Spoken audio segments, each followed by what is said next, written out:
नमस्कार friends, welcome back to our channel. मु आसी जाइछि आउ गोटे नुआ वीडियो नहीं। आशा करुच्छे आपण मैंने समस्ते भलरे अछंती। तो फ्रेंड्स, वर्तमान आमे देखिबा कि OSSC रो एग्जाम रही, तार एग्जाम पैटर्न कौन रही, केमिति आपण मैंने अप्लाई करेंगे, रजिस्ट्रेशन केबे अछि, लास्ट डेट केबे अछि, से सब विषय वीडियो माध्यम आम देखा। तो वीडियो को जमा स्किप करेंगे, वीडियो को शेष पर्यंत देखिए। ता पूर्व जो मैंने आम चैनल को सब्सक्राइब करना प्लीज सब्सक्राइब कर बेल आइकन को क्लिक करवा जमारू भूलिए। तो आसत देखा, बर्तमान आम पाखे देखो नोटिस रही ओडिशा स्टाफ सिलेक्शन कमिशन तरफ।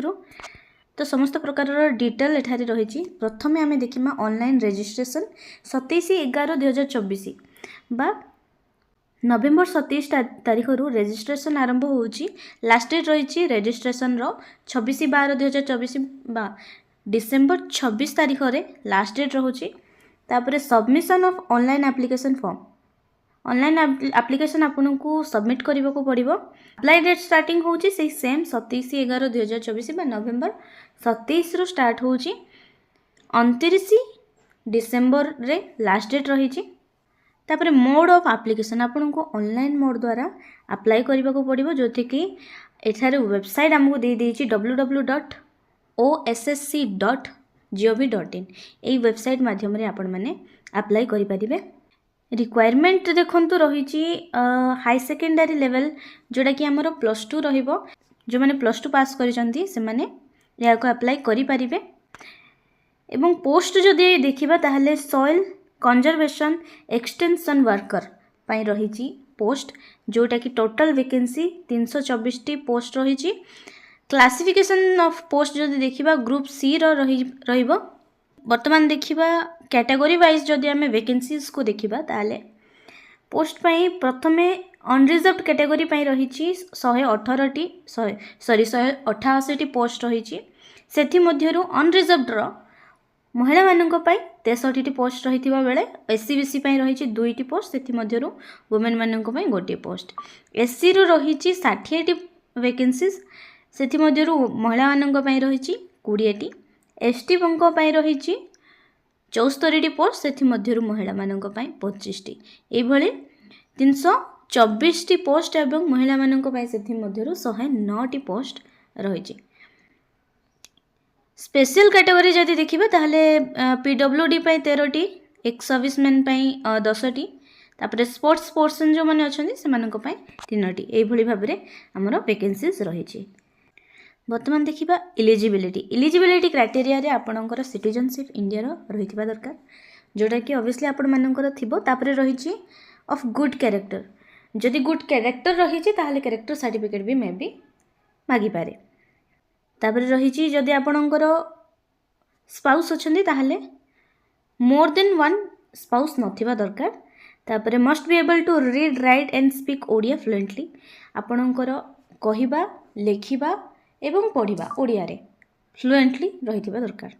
तापर आपणकर middle school examination with as Odia language subject, आपणकर ओडिया लैंग्वेज सब्जेक्ट रे मिडिल स्कूल एग्जामिनेशन पास हिथिबा दरकार, किंबा HSC एग्जामिनेशन ओडिया रे आपणकर कंप्लीट हिथिबा दरकार।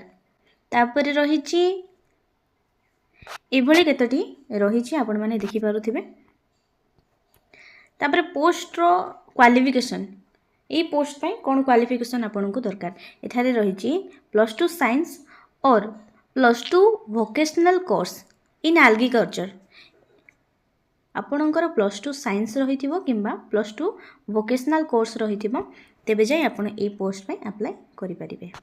नेक्स्ट रही एज लिमिट आपण मान देखि पारुथिबे। एठारे एज लिमिट रही 21 इयर्स आपणकर मिनिमम एज हेतिबो एवं मैक्सिमम एज रही 38 इयर्स ओल्ड। वर्तमान जदि एज रिलैक्शन देखिबा ताले 5 वर्ष रु एज रिलैक्शन रही। जो कैंडिडेट्स माने SC/BC SC ST एवं वुमेन अछंती बा SC/BC ST SC रु बिलोंग करूचंदी एवं वुमेन अछंती से मानक पई 5 वर्ष रु एज रिलैक्शन रहिबो। तापरे देखिबा PWD कैटेगरी जो माने अछंती से मानक पई 10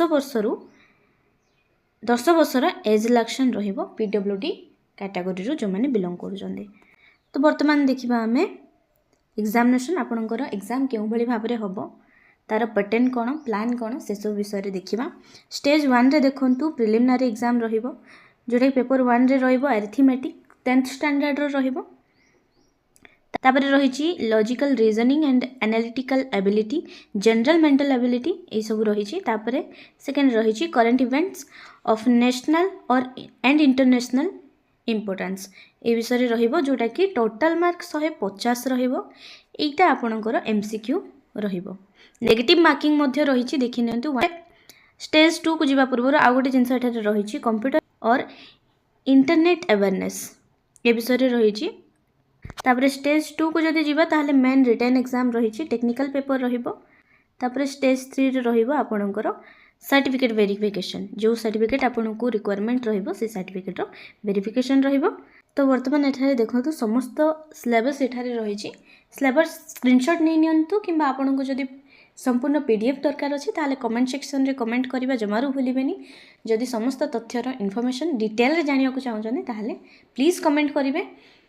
आजिर वीडियो रही एतिकी। वीडियोटी जदि इनफॉर्मेटिव लगी थाए ताले वीडियोटी को लाइक शेयर कमेंट करी चैनल को सब्सक्राइब करी बेल आइकन टी को क्लिक करिबा जमारू भूलिबेनी। आज बाय रहउची एतिकी। रहउची नमस्कार।